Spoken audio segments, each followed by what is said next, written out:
Have you ever wondered or asked yourself, what's my purpose in life?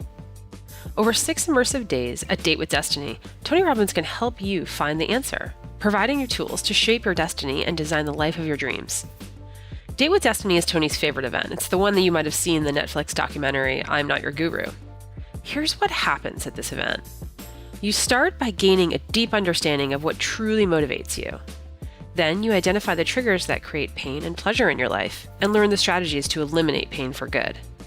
Finally, you learn how to ignite or reignite your passion to achieve your ultimate vision of your life, career, finances, health, and relationships. As Tony says, it's in your moments of decision that your destiny is shaped. This is your chance to make the ultimate breakthrough and start living the life you desire and deserve. To learn more about Date with Destiny, go to tonyrobbins.com/destiny.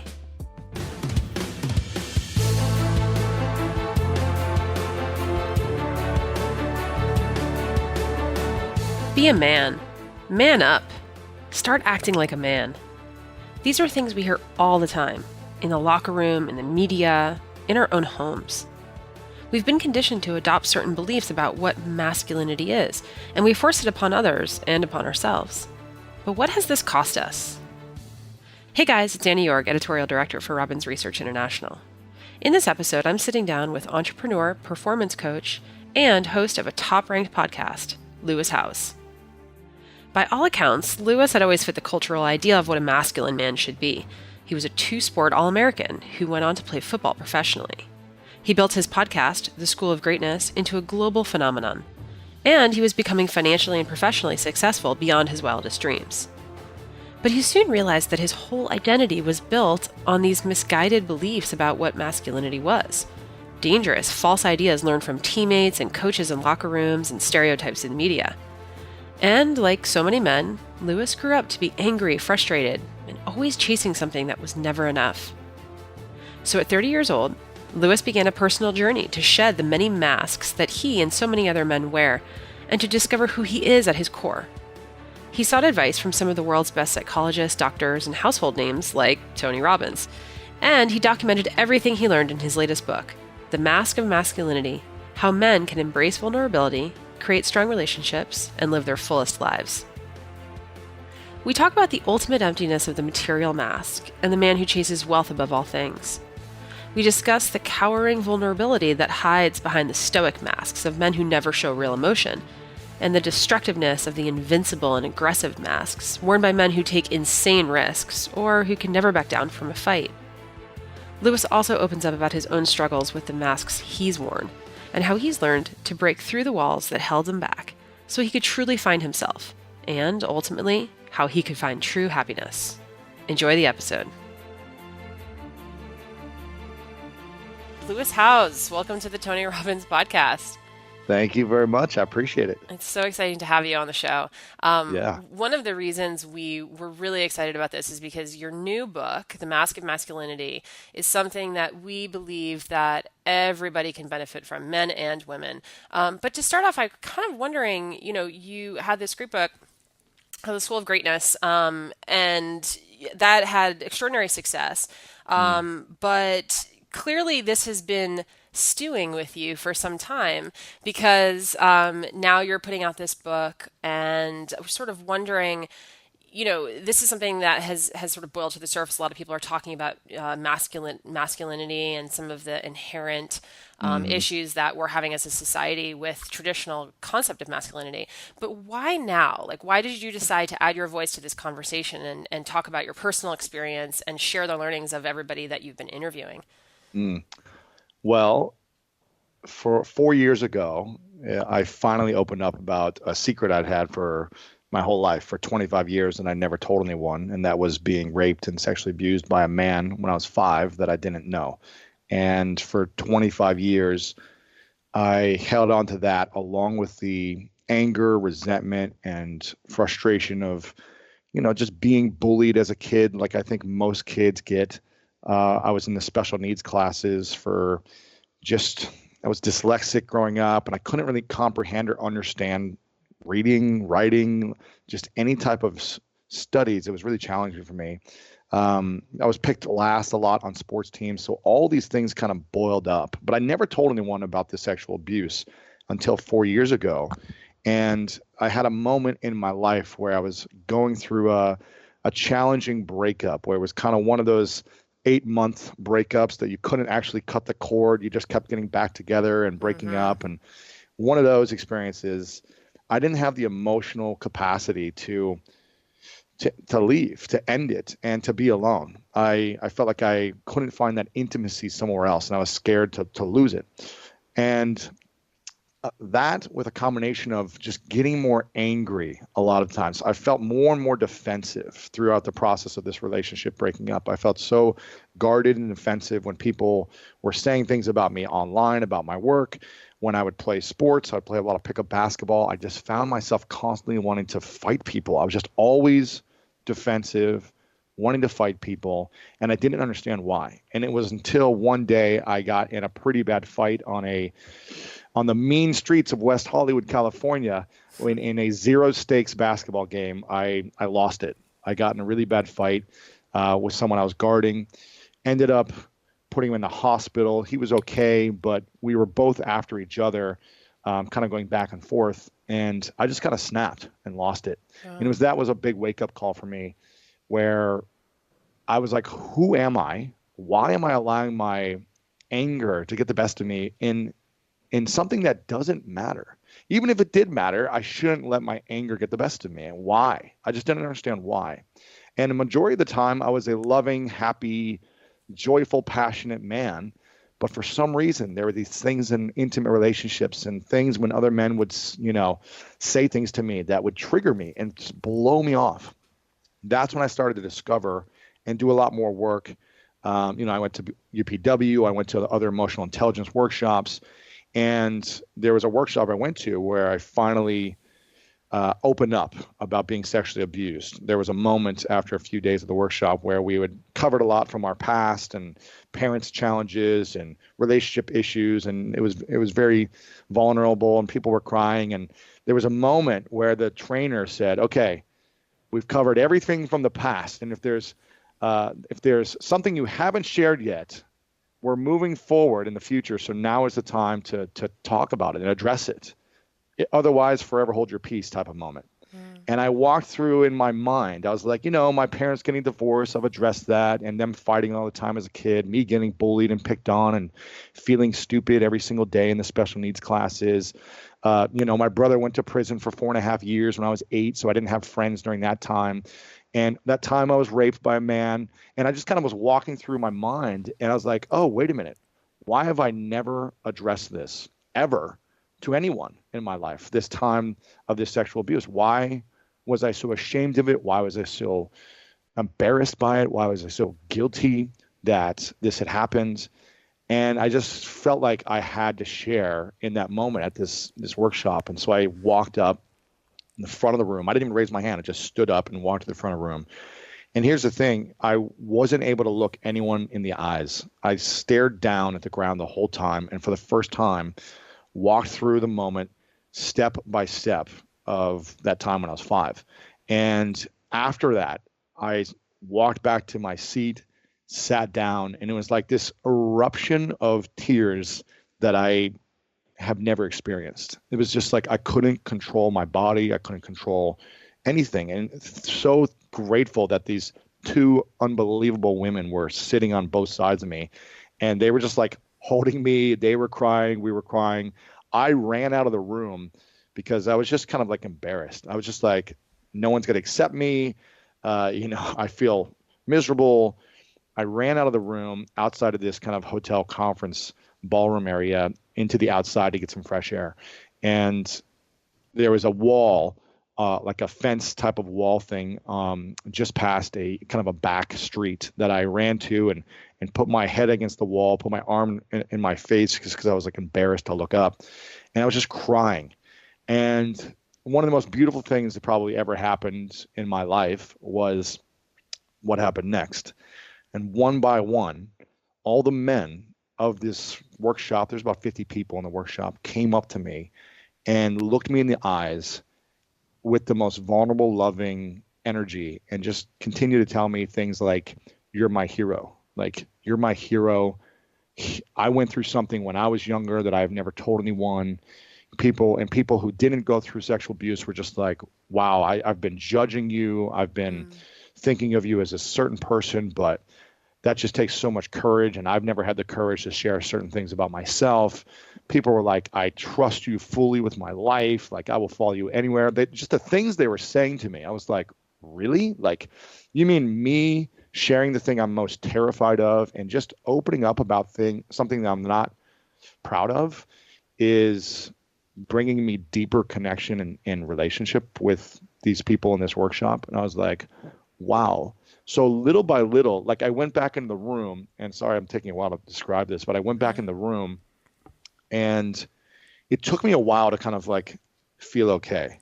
I was handling all these emotions. Thankfully, like, this group of people were supportive and, encouraging, and no one denied me connection. No one made fun of me. No one rejected me. No one told me I was less of a man.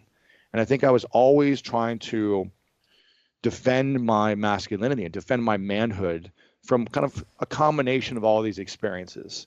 It wasn't just the sexual abuse it was everything combined. And I started, people were like, you should share this with your family. And I was like, no way. Like, my mom will be horrified. My siblings will be, heartbroken. And I just realized little by little, like, I should share it with my family. And I started sharing it with my siblings and my mom. And yeah, it was challenging for them. But what I realized is, wow, they started opening up to me about so much that I didn't know about my own family. Like, each one of them, when I told them one by one, started revealing crazy stuff that they didn't feel comfortable with either. And it built a deeper relationship with my family. Then I started sharing with some close guy friends, some close girlfriends, one by one. Same thing happened. Like, I built deeper relationships. There was less judgment between us. There was less resentment, things like that, of stuff in the past. It was just like, wow, I see you. I get you. I'm here for you. Then my friends were like, you should share this, to your broader audience, like on your podcast. And this was about 4 years ago. And I was like, no way. I was like, there's no way I'm putting this out there to the world. I don't want to hurt anyone. Like, I don't want the world to really know about me. Like, it's okay for close friends and family, but if the world knew about me, my business would suffer, like all these other things that I was afraid of, right? After about 6 to 8 months, I just had more and more conversations with people kind of in my space, and female influencers like Glennon Doyle and Gabby Bernstein, and kind of that female, and Marianne Williamson, and just like spiritual leaders that I respected in the female space. And they were like, this is one of the most powerful things you'll ever do with your life, is share this story. Because sure, you've got, your athlete, you've got businesses, you've got your podcast, your books, all these things are, they're great. But if you want to make a real impact in the world, like, men are suffering so much. They feel like prisoners inside of their hearts from the pain, trauma, insecurities, fears, doubts, the things they're not able to share because of society's pressure or family or whatever it is, whatever their fears are. And so I leaned into that. I said, okay, I'm going to trust you guys. I'm going to do this. I'm going to share it on my podcast. And it was terrifying. It was terrifying for me to kind of share it. And I don't recommend anyone who's been through some type of past trauma to just like start opening up to the world about it. For me, I just felt like I had a responsibility, because I've never seen a tall, white, male, jock, football player, business person openly talk about it. I just, maybe I've seen it in the past, I just can't remember it being this like common thing. And I realized I get to set an example and start talking about this. So I talked about it on my podcast about 4 years ago. And for weeks, it was crazy and unbelievable experience at the same time. Because for weeks, I was getting hundreds of emails from men who were writing essays about the time they were sexually abused, about way worse stuff than I went through. I mean, the stuff that I went through looked like a PG-rated movie compared to the emails I was getting from these men. And it was so saddening to me. But so many of them continue to tell me thank you for giving me permission, because I've been married for 20 years. My wife doesn't know. My kids don't know. No one knows. And I've never known how to handle it. I've never known how to communicate it. I've never known how to express it, how to address it, how to deal with it. And so these things come up where we wear certain masks. Through the research of this, I was like, okay, I'm going to learn more about this, because I don't know. I just know my own experience. So I started researching and interviewing psychologists who work with young boys, to teen boys, to adult men. And I started asking them these questions like, why do men wear masks? Why do men feel like we have to project our masculinity into the world with relationships, business, career, family? Why do certain men drive to conquer every woman in the world? Why are some men aggressive? Why are some men leading with humor in every situation, even when it's not appropriate? Why do men show no emotion at all? I just started asking these questions. Why do men have to feel like they're the smartest people in the world and they're always right and everyone else is wrong? Why do they have to win at all costs? I just started asking these questions. And then the research was just blowing my mind about how 1 in 6 men have been sexually abused, and how men commit way more suicide and suicide attempts than women. And it just started to add up for me that through my own personal experience, I started to realize that, wow, so many men are suffering, just like I've been suffering inside my whole life. Even though I have fun, I'm joyful, I'm expressive, there was always this aggressiveness, this resentment, this unforgiving nature that I had inside that I couldn't figure out what it was. I couldn't figure out like how to actually feel fulfillment. Every time I achieved my athletic goals, my financial goals, whatever it may be, achievements, it never felt fulfilling. It was like I'm still not enough, and I need to go prove to the world that I'm man enough or worthy enough of their love and attention. So I would go strive for bigger goals.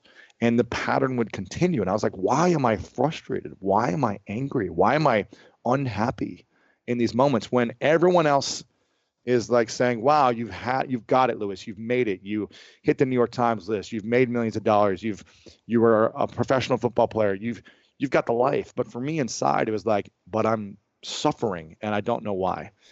And so I realized that this, for me, to bring a long story to a close, I realized that this was the most impactful part of my journey as an adult, was opening up about my insecurities, my fears, my past traumas that I didn't want anyone to know. And when I finally took off these masks that I was living with and revealed myself and just said, here's who I am to the world, it was like the world accepted me. And what do you know? My business took off. My relationships took off. My connections with my family took off. Everything took off. And it's been a 4-year journey of constantly recognizing when my masks come back on and being aware of it and constantly making mistakes. It's not like it just is all better overnight. It's a journey. And that's why I wrote the book for myself first. But it's been the most meaningful thing to start to understand how to process emotions differently, with more emotional intelligence, with more, I think what Tony calls it, emotional fitness, and having that capacity to express yourself, whether it be through journaling, through talking, through just screaming it out or crying it out, whatever it may be. It's just been an unbelievable journey for me over the last 4 years. And I feel like why now? The conflict that we are facing, even last night or 2 nights ago with the Vegas shootings. I'm not sure when this podcast will be out, but just the Vegas shootings, the racial tension, the political tension, the environmental tension. A lot of these things are due to fears that men are facing, or hurt or pain or trauma that men are holding on to and are projecting that I need to be right. I need to win. I need to be safe. That means everyone else needs to be wrong. They need to lose and they need to be in trouble. But I need to protect myself and what I believe in to make sure that I'm like the ultimate man here. And it's killing us. It's killing us inside. It's killing our relationships, and it's killing the world.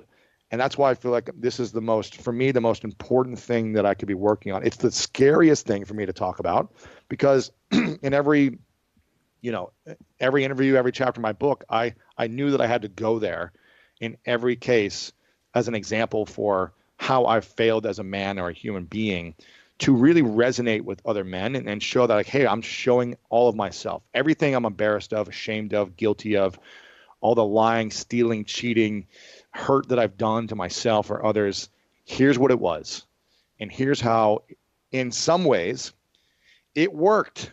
Like wearing the material mask drove me to make millions of dollars. It worked. So there's this like false sense of, Yeah, you get rewarded for yeah, it's putting a like mask it on. worked. Yeah. The sexual mask, when I got hurt by one girlfriend and was like, I'm never going to let a girl hurt me again. And I'm going to have every woman desire me. It worked. I had sex with lots of women. I had lots of different relationships, but I never had that true intimacy. But it was like, I'm achieving, I'm creating, I'm doing this. So look at me, all these things, they work. So it's like this false lie of trying to fit in and trying to feel good. But at the end of the day, it's not bringing true fulfillment. And that's why I wanted to talk about this. Yeah. No, that makes a lot of sense. And I mean, as you were talking, I was thinking that it kind of comes down to these two things, pain and insecurity. And a lot Yeah. of men feel these two things, whether it's, and everybody has pain. It's just, level of pain that you're in, and then also how you cope with it. And, your story about, being aggressive and getting to that fight on the basketball court, clearly you had a pain and you're trying to escape that pain. So you inflict Mm, pain on others. It's like, what they say, hurt people. exactly. And so that turns into anger, which turns into violence. And I think that's a big mask that not a lot of men would maybe admit that they have, because aggressiveness, verbal or physical, because remember they come in both, shapes and sizes, Absolutely. is something that, yeah, they're sort of taught that's what being a man is covering up your pain and then just behaving in ways that, sort of more acceptable, as a definition of being a man. Right. Yeah. Yeah, that's it. I mean, and the challenge is there was nothing in school growing up, and my parents, they were, passive aggressive with each other. So I didn't have like examples of, oh, here's how you process your emotions. Because for me, as a, good old Ohio Midwestern boy who played sports and, it was not cool to show your emotions at school. It was not cool to show your sensitivities on the football field. It was just Sure. constantly like, don't be a wuss, don't be a little girl, don't be a you know what. And in order to just fit in, you had to do what other people wanted you to do in middle school and high school. Otherwise, you didn't fit in and you were a loner, or you were the one they constantly bullied or made fun of. And it's just hard to have that emotional capacity to be like, no, I'm going to stand for what I believe in at like 7 years old and just like sit by myself at the cafeteria. You just kind of get into the swing of like, well, let me just go with the flow and fit in because I'm sick of being alone, especially when all this stuff is happening at home, or, my brother's in prison or whatever's going on. It's just like, that's my come from. Yeah. And I never learned like the best way to express myself. Yeah. And I'm glad you Whether, yeah. mentioned sports, because sports provides that discipline and depth. Like you Oh, can use it yeah. as an outlet for your aggression.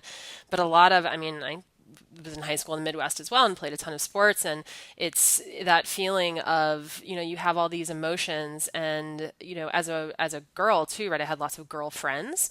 Hmm. So I had that outlet for emotional support, but then sports is also a way to sort of get that out. But Exactly. sports, and then also, too, sports serves as like a social connection. So if you're Hmm. alone, sitting by yourself, as opposed to being on a field with all these other people, even if they're not your bestest of friends, it doesn't matter. You still have that bond. Yeah. No, sports gave me everything, but it also paradoxically, it hurt me in some ways of, it's hard to switch it off being like the aggressive killer on a football field and then just be like this loving, sensitive, vulnerable man, 30 minutes later. It's hard to like switch it off when it's just ingrained in you to hit and inflict as much pain as possible for 3 hours a day. And then be loving, be vulnerable, be Yeah. tender right afterwards. So again, no excuse or, it's just like, it's a challenge. It's a challenge to kind of dance in those emotions. Yeah.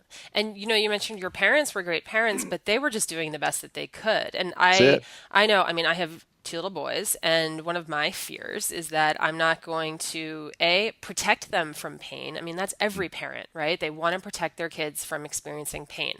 But pain is a part of life. So it's going to Yep. happen to them. It's going to happen in the schoolyard. It's going to happen outside. It's going to happen when they're 28 years old and there's nothing you can do about it, right? But especially when they're kids and they're vulnerable, you want to protect them.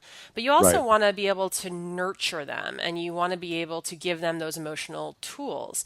So, what would you say to the parents out there if they have boys? Whew. Yeah, Yeah. right. This is You challenging. know, and I've actually run into this sometimes. I'm no kidding. I'm guilty of saying like, stop crying, you know, Right. just stop crying. And I'm more likely Yeah. to say stop crying to a boy than a girl, and that's Why is problematic. that? That exactly. Why is that? Is it because I have this idea of what that boys are not supposed to cry? Probably. Is that a healthy thing? No, it's not. But it's so ingrained in us. So, you know, what would you say to parents who are sort of, you know, fathers and mothers who are looking at their kids and thinking, you know, I don't want them to be in therapy Mhm. years down the road. I don't want them to have to feel like they have to put on these masks to cover up their pain or their insecurity or whatever it is.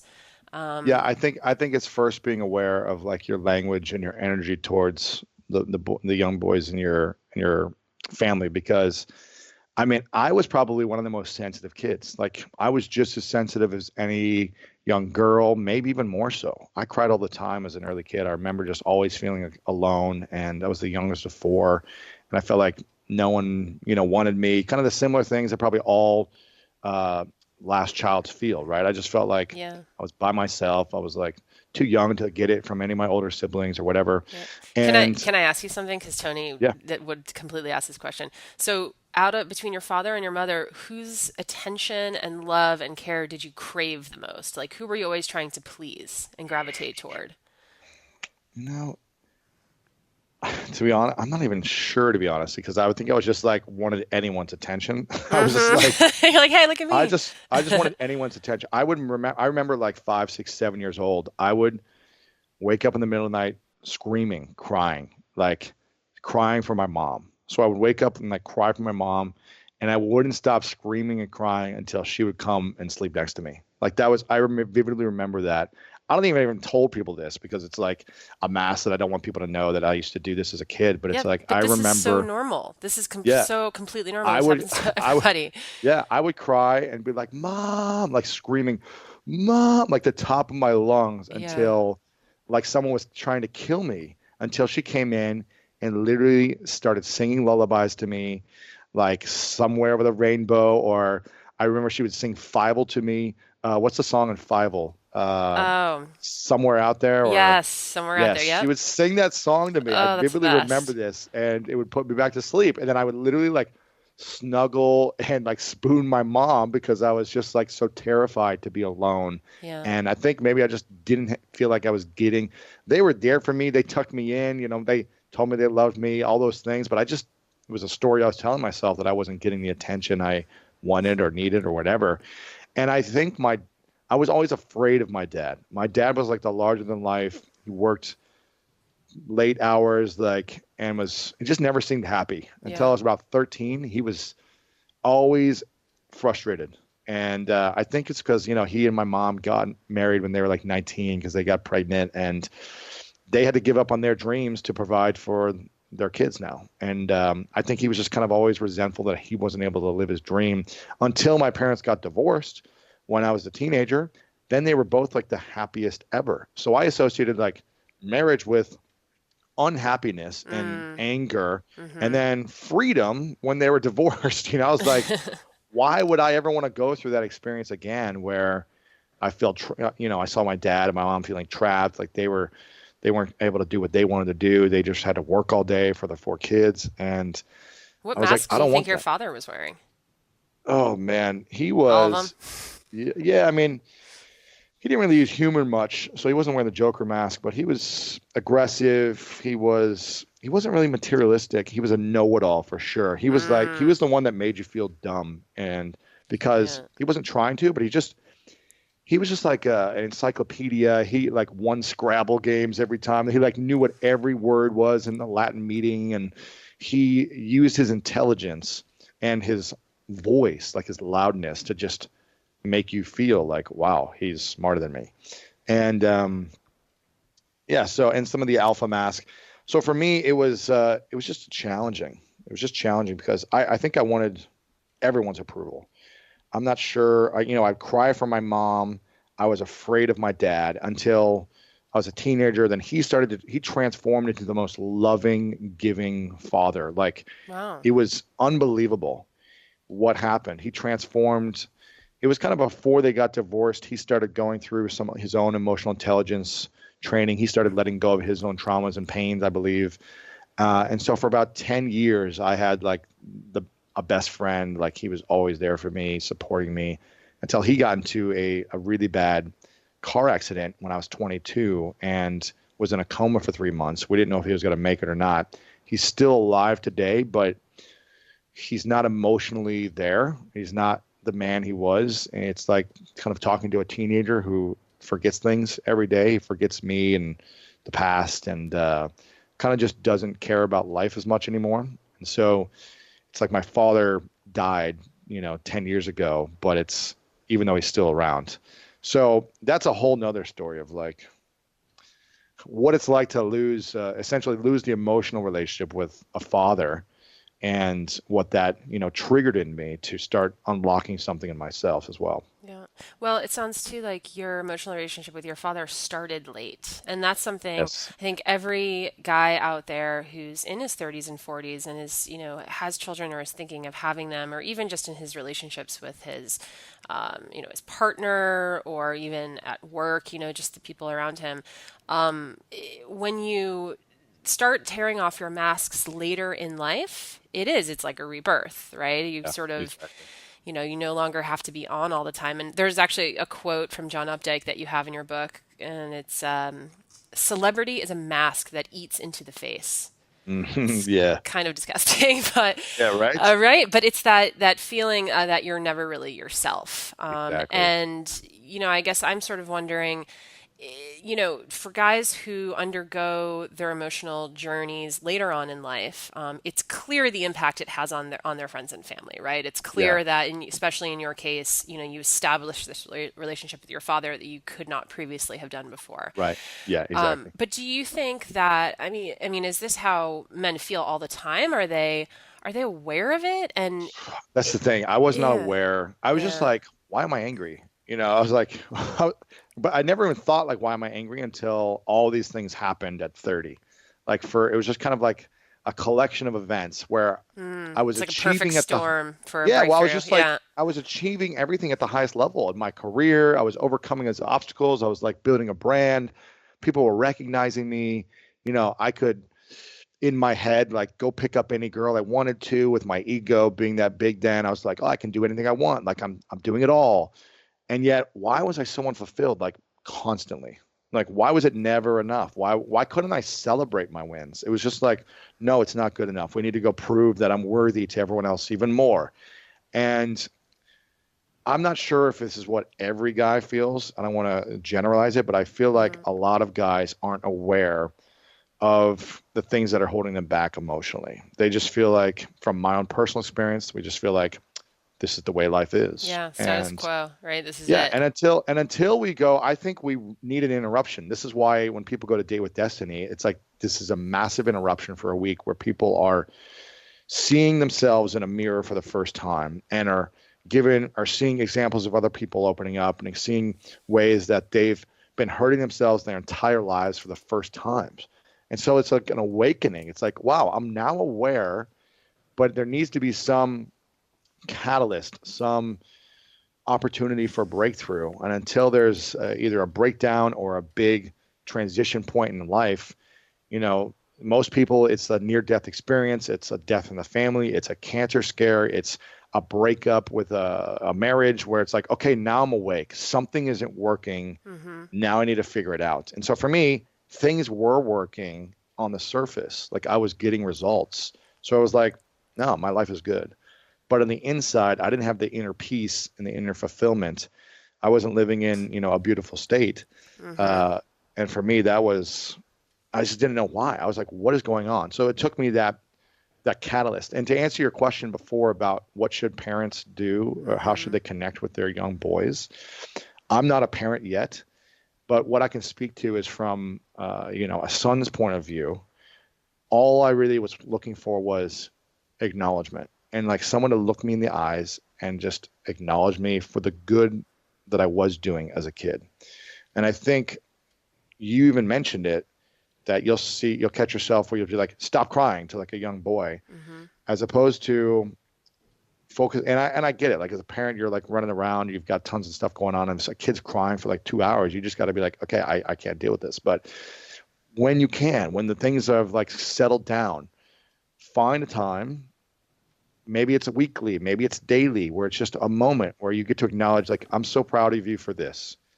You're doing such an incredible job of, you know, being this way. And I just want to tell you, you're doing a great job. Like, that's all I wanted, was someone to acknowledge me and to see me and to just say, you're doing good. Like, we love your positive energy, like focusing on the good as opposed to saying, you're bad, boy, you're bad. Like, stop doing this, go clean your room, stop doing that. It's like constantly fixating on what boys aren't doing as opposed to the good that they are doing, I think is a simple switch that will hopefully, once done consistently over time, start to see a shift in their reactions as well. Yeah. And it's interesting because there's also this idea of actively not acknowledging the things Mm. that society acknowledges as being very Yes. masculine, like being Yeah. You're such a brave, strong young or boy. yeah, being strong, or yeah, you're so smart, you know how to do that. I don't know how to do that.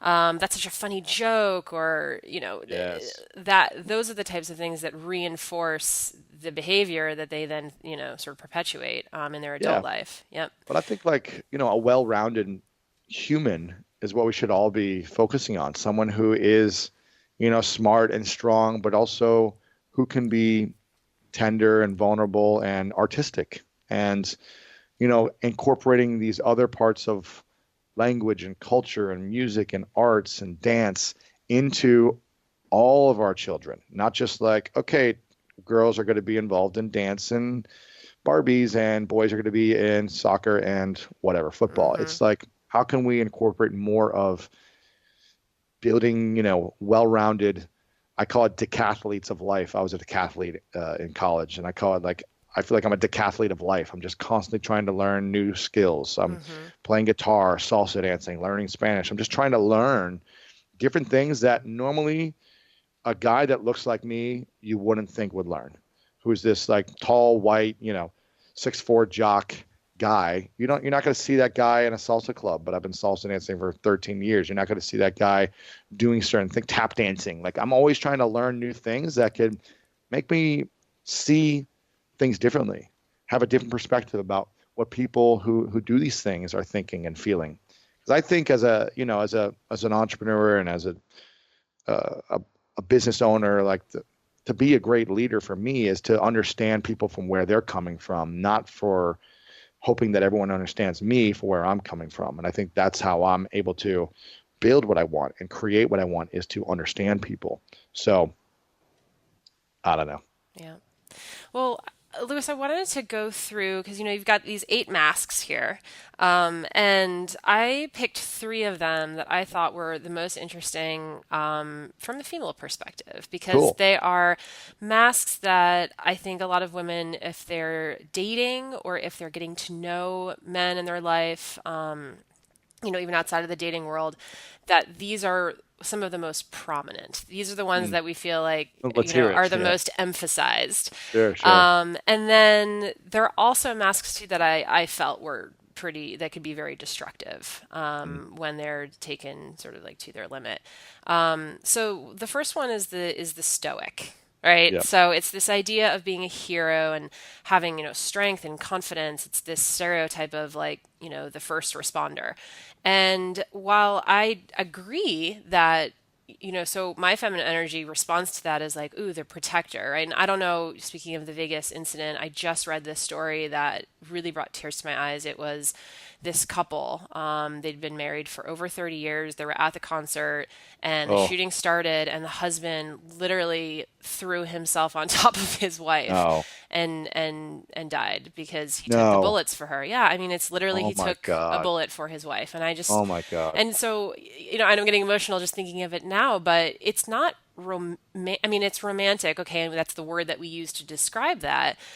But here's the thing with men who will take a bullet for you. You don't have them anymore. They're done. They're They're gone. gone. They're gone. Their life is over. Exactly. Exactly. And And yeah. yeah, go So, ahead. I mean, and that's to the extreme, right? But somebody who is an extreme hero, an extreme stoic, and doesn't open up, and is just that, very powerful, sort of, unmovable force, can also be very frustrating because they're less likely to have these close, intimate friendships with other men. You mentioned when your parents got divorced, they were like completely different people. And that's Yeah. one of the statistics that I ran into is that that 71% of married men in the US say they only turn to their wives when they're depressed. Wow. And as opposed to women where it's 39%, because women have this rich support network of friends, right? And there's a study in the UK also that nearly 50% of men over the age of 25 could not name a single best friend.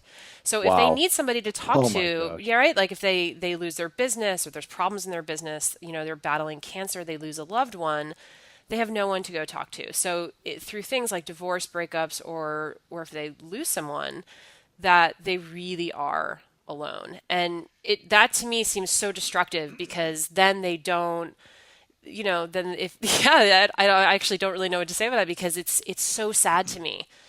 Yeah, my uncle took his life. He shot himself in the head with a shotgun because he was living with Stoic Mask. He didn't have Wow. anywhere to go. I was, 6 or 7, so it was a long time ago. But he had the weight of the world on his shoulders. He didn't have a place to emotionally express himself, and he felt like he just had to continue to be strong for his kids, his wife.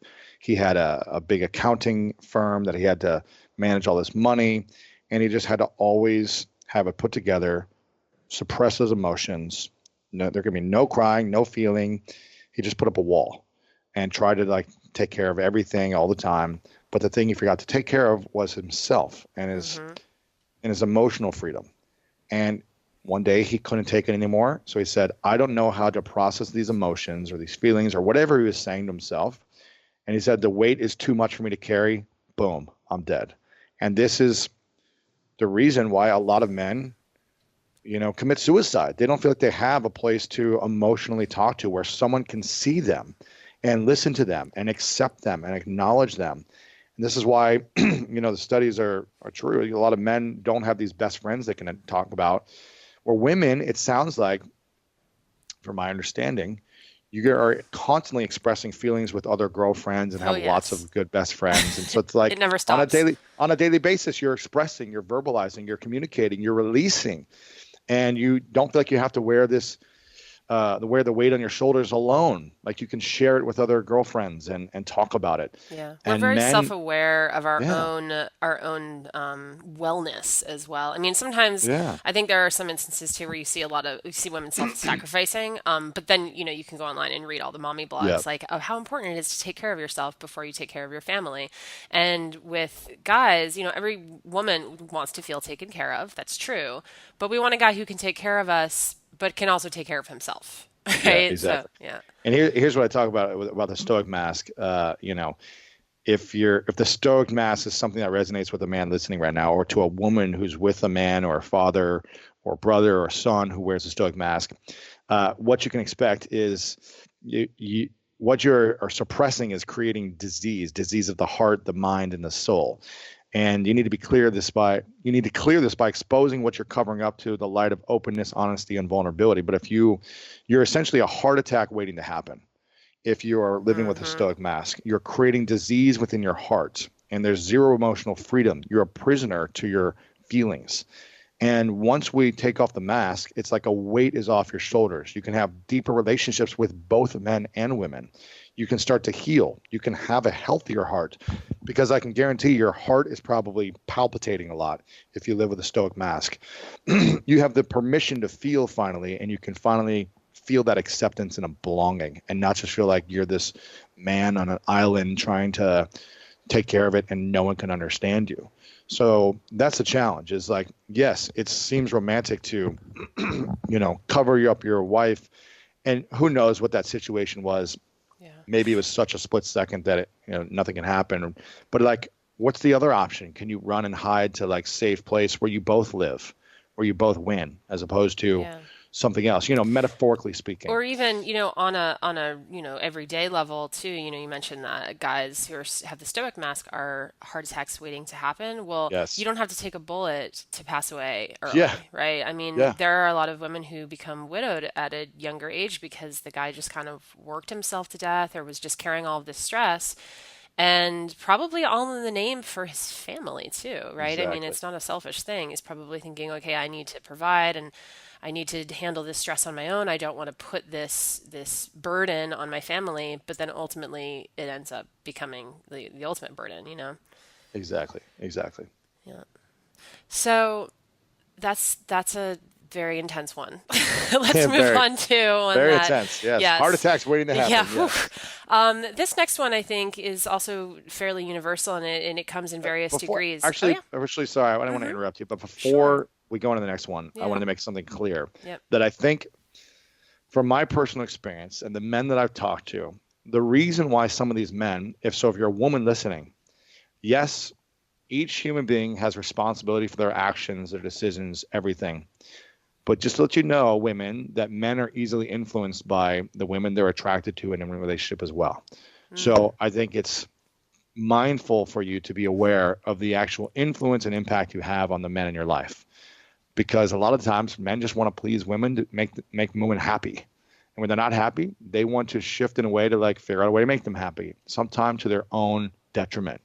So um, when a woman tells a man, just for an example, when a woman says, I wish you were more sensitive and I wish you opened up and I wish you would share with me these things and I wish you were more vulnerable in these moments and how come you never open up?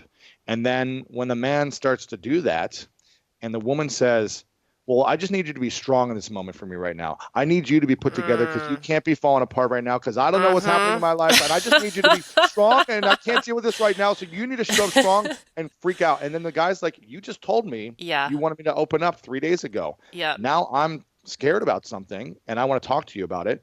And you're flipping out on me like I've got to be always put together. So what the guy's probably hearing is like, okay, I can never show emotion. I need to always be put together. I need to always be strong for her because that one time I did, she didn't like me. She didn't want to have sex with me. She didn't, whatever it is that happened. And that's the challenge where I think men want to express themselves.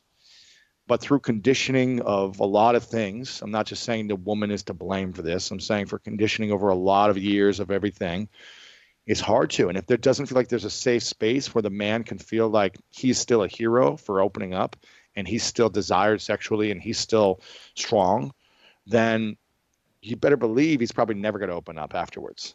Yeah. So I think it's something to be mindful for women who are either in relationship or with your brother or your father or whatever it may be, is to be mindful. If you want someone to be open and sensitive and vulnerable with you, then acknowledge them for that. Don't make them wrong for it. Yeah. I'm so glad that you made that point, Claire, because I completely agree. It's definitely on the responsibility also of women to be mindful of the way that they communicate.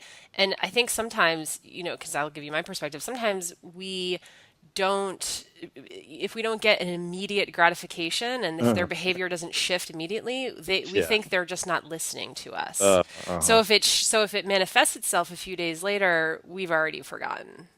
We're like, Yeah. well, so it's a very good point is that sometimes we might think that our words are not having the kind of impact that they Oh, are, but huge they do. impact. Yeah. Yeah. Yep. Yep. Okay, so the next one is material. So this is interesting because it is evolutionary, right? So going back in our early, years, it was the person with the most resources who was the most attractive, the most important, the most powerful, the most manly.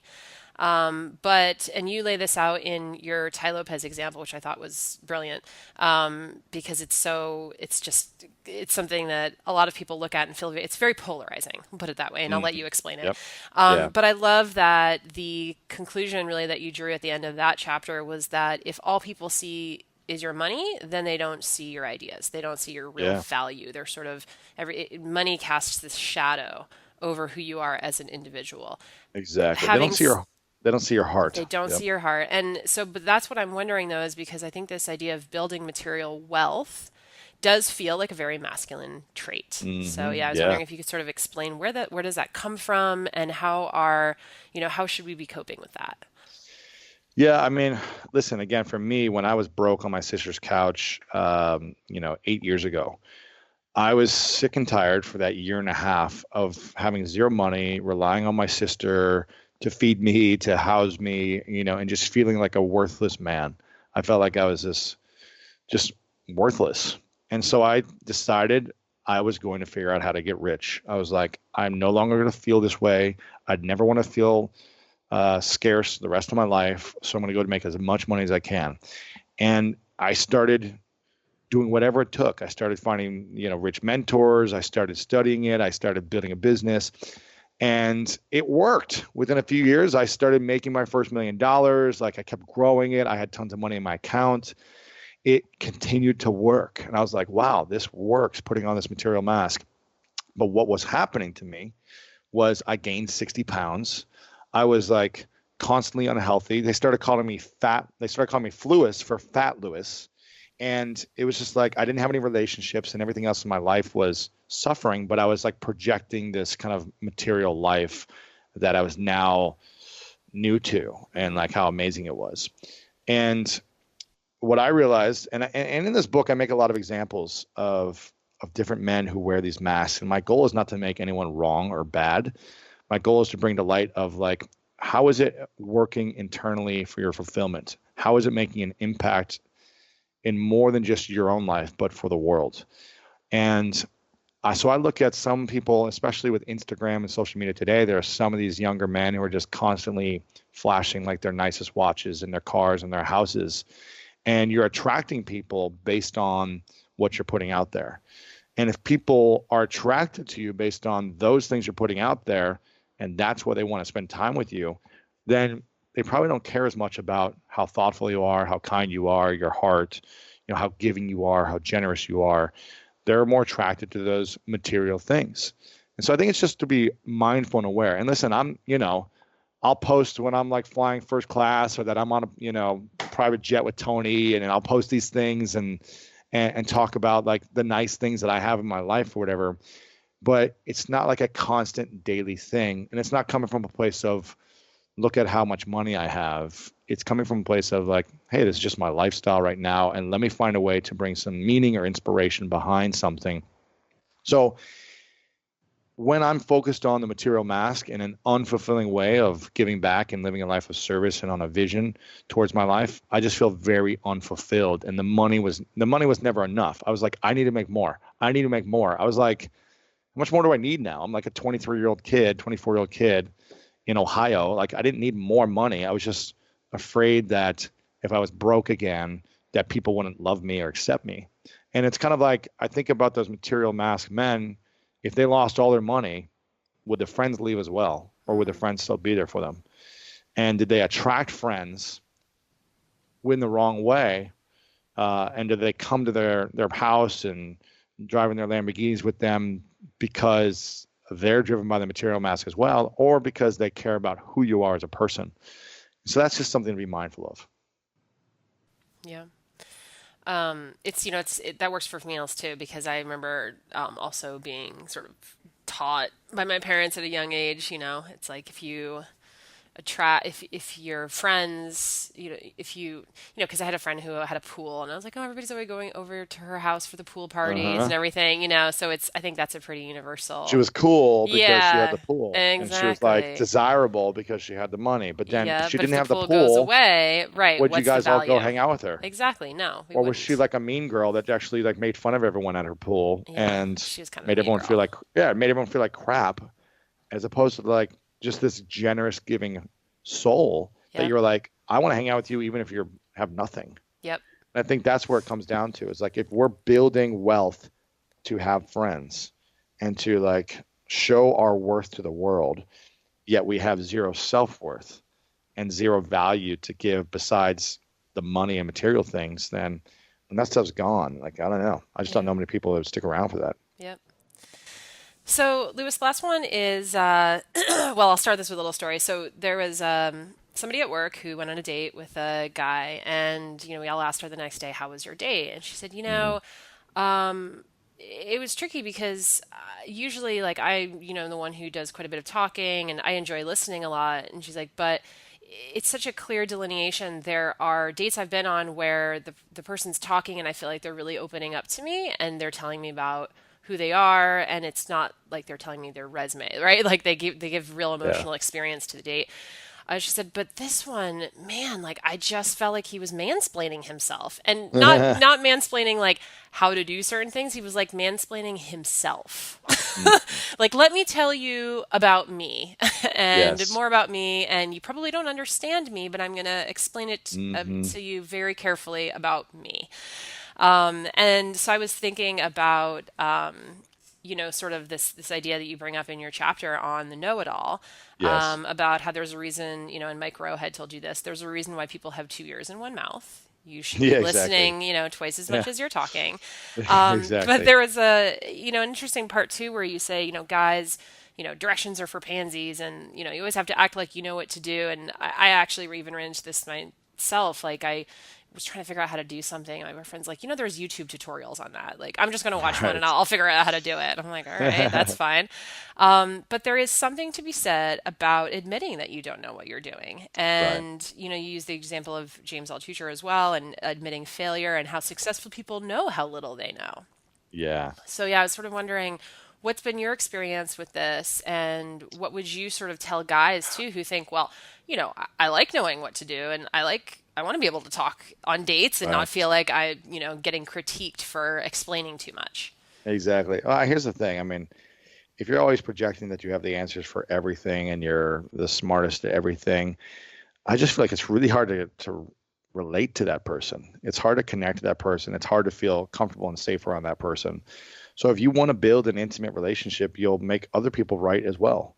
You'll make other people feel heard as well, as opposed to you having to constantly mansplain yourself and like always answer first and always have the answer and talk about being right constantly or where you went to school constantly. It's like, okay, but Mm, what's inside your heart? yeah. Like, who cares how many degrees you have? Who cares like that you read everything in the news this morning and you're trying to tell me all the facts of everything all the time? Like, I've got Google. I don't need you to be the encyclopedia. And I think again, it's if it comes from a place of needing to prove, if it's like a consistent thing every single day, this is how you show up. Then why? Why do we feel like we need to do that? Why do we feel like we need to constantly prove that we're smart, that we're smarter than others, that we're worthy because we have this intelligence? Again, the reason I love Google is you don't have to know it all anymore. You can search, and so we don't Mm, have to put this emphasis on like I have all the facts. Why not, instead of being the richest person or the smartest person in the world, have the biggest heart? Because so many people are focused on being the know-it-all or being the athlete or being the material person. A lot of people are focused on wanting to become the king or queen of diamonds. But what the world really needs is more king or queens of hearts. mm, And that's how we build meaningful, intimate, powerful relationships. That's how things start to heal. But when someone comes from a small place of like, I know the answer, I'm always right, then they start to lie and they actually make up stuff all the time. They'll start to eventually like be like, nope, I'm right on this, but they're not right. They get in such a delusional place of like power that they can just, well, I've been right most of the time, so I'm probably right here as well. That sometimes that's what we see in our political leader, where it's just like, nope, this is the truth. I'm mhm, right.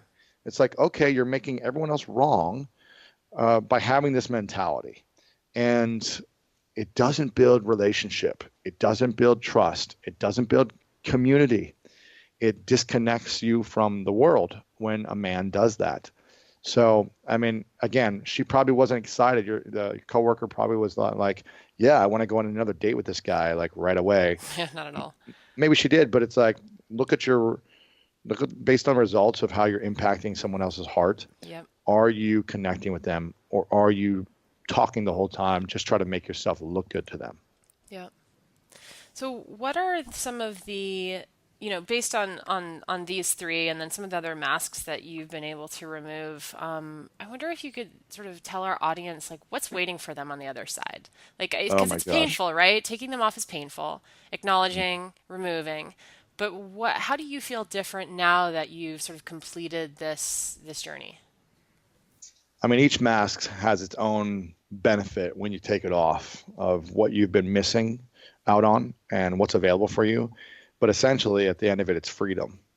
Freedom is available for you at the other side when you take off a mask. And listen, I still wear masks today, even though I'm talking about this. It's like they come on, I get triggered, I get defensive.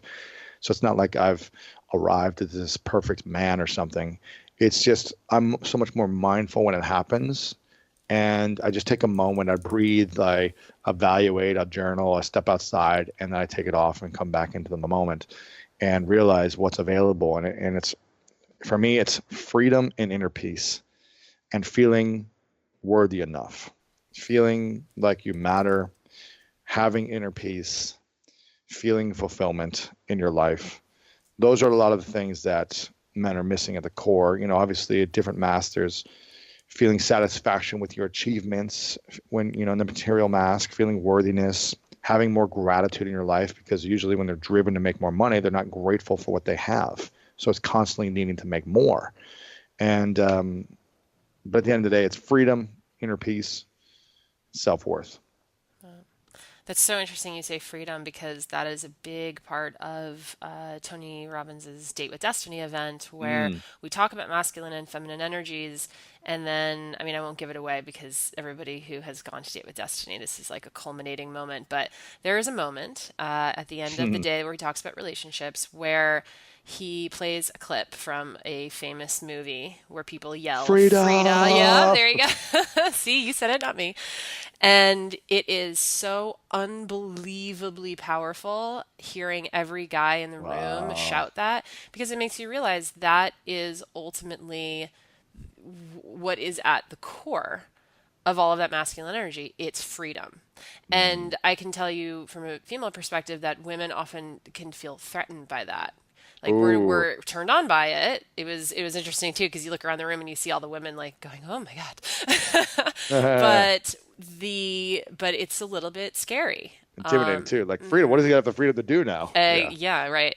But that's interesting because those three things, though, it sounds like that's your new definition of masculinity: freedom, inner peace, fulfillment, Yeah, I mean, also, I mean, and my worthiness. definition of masculinity is Yeah. is living a life of service, Mm, and I think when you have that inner peace, that freedom, that fulfillment, you can fully go out and stop thinking about yourself and like what you're not getting and who's not acknowledging you and all these things, or you don't have to be worried about people judging you anymore. You just say, I'm here to serve. I'm here to serve in my relationship, in my business, in my career. I'm here to serve with my family. I'm here to serve all of humanity and the world. I'm here to serve the environment.